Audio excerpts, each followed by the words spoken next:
संतान के रूप में कौन आता है? पूर्व जन्म के कर्मों से ही हमें इस जन्म में माता पिता, भाई बहन, पति पत्नी, प्रेमिका, मित्र शत्रु, सगे संबंधी इत्यादि संसार के जितने भी रिश्ते नाते हैं सब मिलते हैं, क्योंकि इन सब को हमें या तो कुछ देना होता है या इनसे कुछ लेना होता है। वैसे ही संतान के रूप में हमारा कोई पूर्व जन्म का संबंधी ही आकर जन्म लेता है, जिसे शास्त्रों में 4 प्रकार का बताया गया है। 1. अणानुबंध पुत्र। पूर्व जन्म का कोई ऐसा जीव जिससे आपने ऋण लिया हो या उसका किसी भी प्रकार से धन नष्ट किया हो, वह आपके घर में संतान बनकर जन्म लेगा। वह अपना धन बीमारी में या व्यर्थ के कार्यों में तब तक नष्ट करेगा जब तक उसका पूरा हिसाब न हो जाए। 2. शत्रुपुत्र।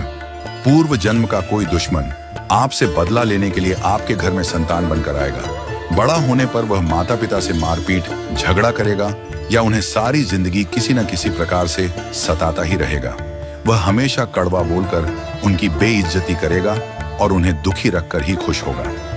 3. उदासीन पुत्र। इस प्रकार की संतान न तो माता पिता की सेवा करती है, न ही कोई सुख देती है। वह उन्हें उनके हाल पर मरने के लिए छोड़ देती है।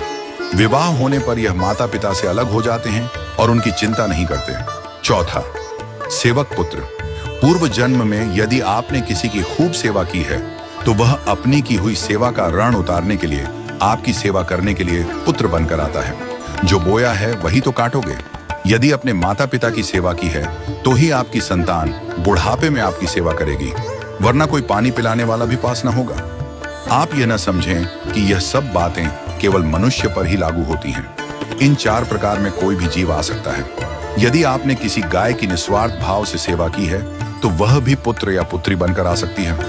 यदि आपने गाय को स्वार्थवश पालकर उसके दूध देना बंद करने के पश्चात उसे घर से निकाल दिया हो तो वह ऋणानुबंध पुत्र या पुत्री बनकर जन्म लेगी। यदि आपने किसी निर्दोष जीव को सताया है तो वह आपके जीवन में शत्रु बनकर आएगा।